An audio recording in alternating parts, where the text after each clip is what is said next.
Cuando conocí la historia que les contaré hoy, me dejó sin palabras. No podía creer que un ser humano fuera capaz de desarrollar esos niveles de maldad por razones que a veces ni entendemos. Pero quizá lo más tenebroso es una imagen que parecía inocente y hasta nada fuera de lo común, pero con un oscuro secreto que les enseñaré al final. Y como siempre, estaré atento a leer sus comentarios. Era casi la medianoche del mes de agosto de 1989, en la ciudad de Beverly Hills, en el estado de California, cuando, de repente, el 911, Departamento de Servicios de Emergencia, recibió una llamada desesperada. Al otro lado de la línea, un joven lloraba inconsolable, estaba en shock. Casi que de inmediato, el sonido de las sirenas y las luces de los carros policiales acabaron con la habitual tranquilidad de Beverly Hills, esa calurosa noche de agosto. La escena que encontró la policía era muy conmovedora. Eran dos jóvenes que no se reponían del shock que les causó ver a sus padres en esas condiciones. Uno de ellos, quien hizo la llamada, les indicó que entraran.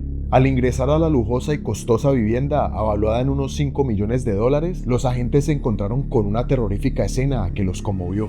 Los cuerpos de los padres de los chicos yacían en el piso de la sala, en donde al parecer veían la televisión y comían un pastel de fresa. En la escena del crimen, todo estaba aún muy fresco, y la impresión que daba era que él o las personas que perpetraron los asesinatos querían asegurarse de no dejarles ni una sola posibilidad de sobrevivir. La pareja fue atacada con 2 escopetas calibre 12.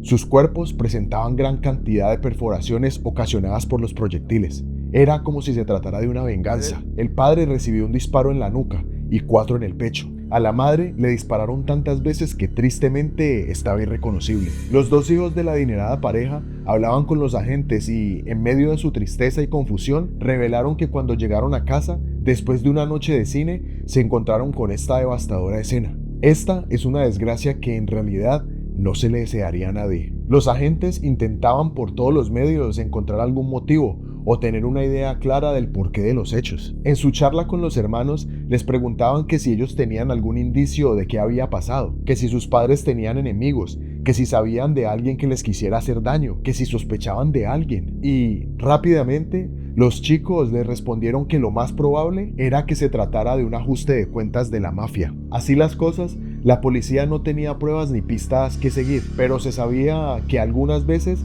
las familias adineradas podían tener enemigos que ni ellos mismos se imaginan, por lo que la investigación podría tener muchas líneas y tomar cualquier rumbo. Era obvio que los 2 hijos también eran sospechosos, pero al no existir pruebas contundentes, solo se convertirían en personas de interés. Sin lugar a dudas, este doble y macabro asesinato sacudió a la comunidad, que no se explicaba cómo algo así podía suceder en un barrio tan tradicional y tranquilo. La línea de investigación se centró en las entrevistas con los vecinos, quienes admitieron que escucharon los disparos, pero que, por la rapidez de las detonaciones, imaginaron que se trataba de fuegos pirotécnicos. Así que por esta razón, no se preocuparon por saber qué estaba pasando, ni tampoco vieron nada sospechoso. Hasta el momento, los investigadores no tenían claridad en lo que había sucedido con la pareja. No encontraban pistas claras que les dieran una respuesta para encontrar al o los culpables. Entre tanto, los meses pasaban y pasaban. Por otro lado, los hermanos intentaban continuar con sus vidas, asumiendo la ausencia de sus padres, aunque afortunadamente en la parte económica no tenían de qué preocuparse. El menor de los hermanos frecuentaba a su terapeuta para intentar lidiar con el dolor que le causó tan terrible pérdida. El joven le comentaba al profesional de la salud lo difícil que era para él conciliar el sueño. Él decía que en sus sueños veía a sus padres en la macabra escena de esa noche y que ese sueño se repetía y se repetía, que esta situación no lo dejaba tener tranquilidad y prácticamente estaba muy desesperado, y pienso yo que con justa razón. El consuelo de los chicos era que estaban juntos y que se daban fuerzas el uno al otro para sobrellevar su duelo, y así transcurrieron muchos meses. Pero el 8 de marzo de 1990, la vida de los jóvenes dio un giro de 180 grados, pues el menor de los hermanos, quien se encontraba en Israel en un torneo de tenis, recibió una terrible noticia. Su hermano, su entrañable hermano, había sido arrestado por las autoridades, que exigían que él también se presentara, pues tenían que aclarar unos interrogantes. Sin tener claro qué era lo que estaba sucediendo y muy asustado por la noticia, el hermano menor y su entrenador abordaron el primer vuelo con destino a Inglaterra, donde pasarían un par de días, ya que, según él, necesitaba un tiempo para calmarse antes de enfrentar todas las acusaciones que lo esperaban de vuelta en Estados Unidos. Los días pasaron y el hermano menor llegó a Estados Unidos, en donde, igual que a su hermano, fue arrestado. Pero, ¿quiénes eran estos hermanos y por qué los arrestaron? Pues bien, para quienes no conocen esta historia, los dos hermanos de quienes les he hablado son nadie más y nadie menos que Lyle y Eric Menéndez, o los famosos hermanos Menéndez. Y pues, después de 7 meses, la coartada de los hermanos Menéndez cayó por culpa de Eric Menéndez, el menor de los hermanos. El joven estaba desesperado por más de que trataba de borrar la macabra escena que guardaba en su mente, así que decidió buscar refugio en su psicólogo, el reconocido Dr. Ociel. Entre sesión y sesión, Eric trataba de lidiar con su culpa, pero llegó el momento en el que no aguantó más y decidió confesarle todo al doctor, quien le convenció de que nada de lo que se hablara en su consultorio podría ser usado en contra de sus pacientes. Eric confesó el hecho de haberle disparado a sus padres y prácticamente vaciar sus escopetas. Después de esto, los chicos volvieron al auto por más municiones, cargaron sus armas y entraron de nuevo a la casa para terminar lo que habían planeado. Después se subieron al coche y tiraron sus armas en algún lugar en Mulholland Drive, un barrio cerca de donde ellos vivían. Luego tiraron los casquillos y la ropa ensangrentada en un contenedor de basura en una estación de gasolina. Compraron entradas para el cine y después se fueron a Santa Mónica para intentar reunirse con uno de los amigos de Lyle y así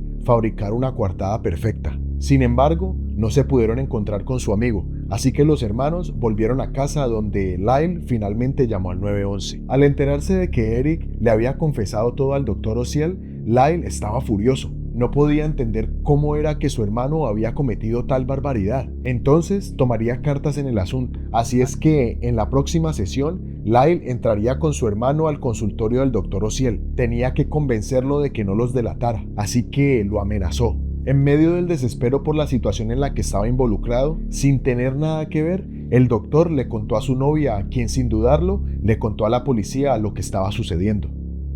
Ya la policía tenía una información valiosa, así que, con base en estos datos, los agentes consiguieron una orden judicial para confiscar las cintas en la que el doctor grababa todas las sesiones con sus pacientes. De esta forma, los investigadores obtuvieron la confesión de Eric. La verdad es que era una historia aterradora. Pero, ¿por qué alguien haría algo así en contra de sus padres? Y no solo uno de ellos, sino los dos hermanos. Pues el padre de estos dos personajes era un señor llamado José Menéndez, de nacionalidad cubana. Provenía de una familia adinerada que disfrutaba de todos los privilegios de la alta sociedad. Según quienes lo conocían, su familia fomentó en él una actitud machista y agresiva desde muy temprana edad. Sus vecinos decían que tenía una actitud de matón y lo tildaban de monstruo. Cuando José Menéndez tenía 16 años, en Cuba se desató la revolución, por lo que su familia lo envió a los Estados Unidos para velar por su seguridad. Allí continuó con sus estudios de secundaria.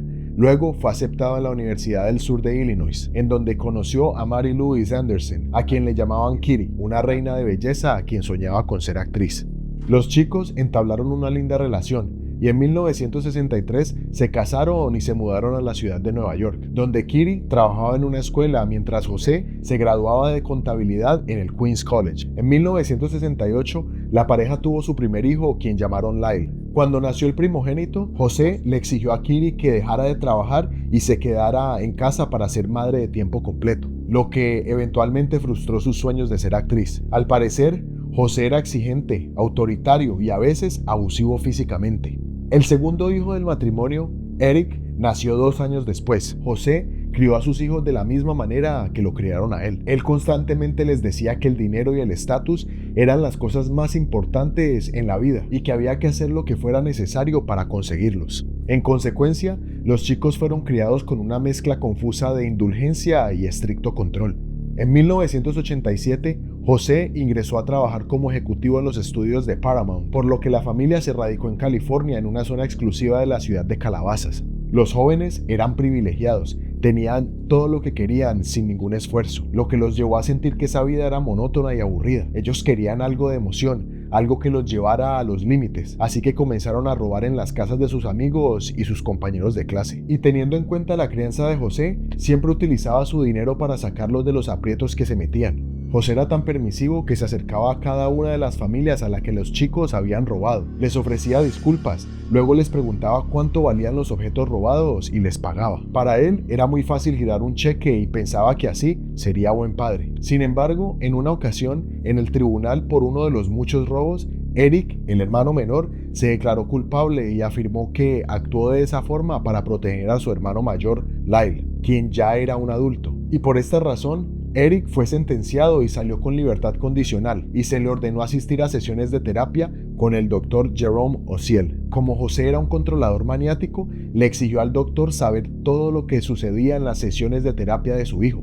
Entonces, el doctor, con el consentimiento de Eric, accedió a grabar las sesiones. Con semejante cuadro familiar en el que reinaba el desorden y la falta de valores, la madre, Kitty, se refugió en la bebida. Además, se volvió adicta al Valium, una droga que se utiliza para sedar a las personas. Creo que esta era la mejor forma en la que ella evadía su realidad. Cuando los padres de los chicos se dieron cuenta de que todo se estaba saliendo de control y que ya no tenían autoridad sobre sus hijos, decidieron quitarle las tarjetas de crédito. Pero como ellos estaban acostumbrados a robar, pues le hurtaron la tarjeta de crédito que la madre guardaba en su billetera. Pero en un momento de desespero, en la primavera de 1989, José le iba a desheredar y que los sacaría del testamento. El capital de José ascendía a unos $14 millones, una cifra nada despreciable. Imagino que en medio de su preocupación, Kitty le confesó en una conversación a uno de sus amigos la decisión que había tomado José, y para su mala suerte, los hermanos estaban escuchando la conversación de la mamá. Esta, sin lugar a dudas, era una noticia con la que los chicos no estarían de acuerdo, pues su padre les había enseñado que lo más importante en la vida era la posesión de las riquezas, al costo de lo que fuera. Por eso es de imaginar que esta, unida a otras circunstancias, fue el origen para que los hermanos iniciaran con el macabro plan que ejecutaron en esa noche de agosto de 1989. El 20 de julio de 1993 inició el juicio de los hermanos Menéndez, quienes se enfrentaron a jurados separados, pero en el mismo juicio que fue transmitido casi en su totalidad por el canal de televisión Court TV, que contaba con una gran audiencia. Era impresionante ver cómo mujeres jóvenes y adolescentes se agolpaban alrededor de los apuestos hermanos como si fueran estrellas del rock. El ambiente de este caso era bien complicado, pues la defensa argumentaba que los hermanos habían cometido esos asesinatos en defensa propia, que a ellos no les interesaba el dinero. ¿Pero en defensa de qué? Es la pregunta que imagino ustedes harán. En medio de este complicado juicio, los hermanos confesaron que tomaron esa determinación pues estaban furiosos y que no aguantaban más el abuso sexual al que los sometió su padre año tras año. Eric, el hermano menor, en medio del llanto confesó que su padre abusaba sexualmente de él desde que era tan solo un niño. Ese testimonio fue desgarrador, aunque muchas personas pensaban que esto era solo parte de una estrategia para reducir su pena. Afortunadamente, para los hermanos, un amigo de la familia y un primo de los chicos testificaron que ellos les habían contado sobre el abuso cuando eran niños, pero que Kitty, la madre, no hizo nada para liberarlos de este calvario. De otro lado, Eric confesó que en los últimos días Kitty estaba más errática que nunca y que había amenazado con envenenar a toda la familia. Por su parte, José estaba aterrorizado con esa amenaza y les advertía a sus hijos de la conducta de su madre, pero ninguno de los argumentos de la defensa logró que los dejaran en libertad. Y como era de esperarse, los hermanos Menéndez fueron condenados a cadena perpetua sin posibilidad de libertad condicional. Los hermanos Menéndez fueron enviados a prisiones separadas durante 22 años hasta abril del 2018, cuando Lyle, el hermano mayor, fue trasladado a la misma unidad de Eric en el centro correccional Richard J. Donovan, en el condado de San Diego, en California. Pero yo me pregunto y les pregunto a ustedes, ¿consideran que los hermanos fueron asesinos a sangre fría y que acabaron con las vidas de sus padres por codicia? ¿O que fueron víctimas de años de abuso sexual y que al final los mataron fue por ira? Pero al final, las dos hipótesis pueden tomar valor, pues tantos años de abuso, si ocurrió así, sería un detonante. Pero hay que tener en cuenta que su padre les enseñó que el dinero había que obtenerlo como fuera, y si él se los iba a desheredar, este pudo haber sido el motivo para cometer tal atrocidad. Y como les decía al inicio, este caso generó una imagen que a simple vista no parece algo fuera de lo común, pero al ya saber todo lo que pasó con esta familia, en realidad oculta un oscuro secreto. Esta es la imagen, una tarjeta coleccionable de la Liga de Baloncesto de Estados Unidos, o la NBA, y como les decía, a simple vista solo muestra al jugador Mark Jackson, representando al equipo de los Knicks de la ciudad de Nueva York. Pero si se fijan al fondo en la parte izquierda, dos personajes están disfrutando de este juego en una de las ubicaciones más costosas para ver estos partidos. Ellos son Eric y Lyle Menéndez. Esta foto fue tomada meses después del asesinato de sus padres. lo que muestra, en mi opinión, un lado oscuro del ser humano. Ser conscientes de que ambos cometieron estos atroces crímenes y, aún así, actuaban como si nada hubiera sucedido, derrochando la herencia no solo en esta ocasión, sino también comprando suntuosos autos, relojes y muchas cosas más. Y así se daban la vida de millonarios, viviendo y disfrutando como si nada hubiera sucedido. Como siempre, gracias por compartir este rato conmigo. Soy David y si sos fan de este contenido, suscríbete y activa la campana de notificaciones para que no te perdas lo que nos vamos a encontrar la próxima vez que entremos al agujero del conejo. Chao, cuídense.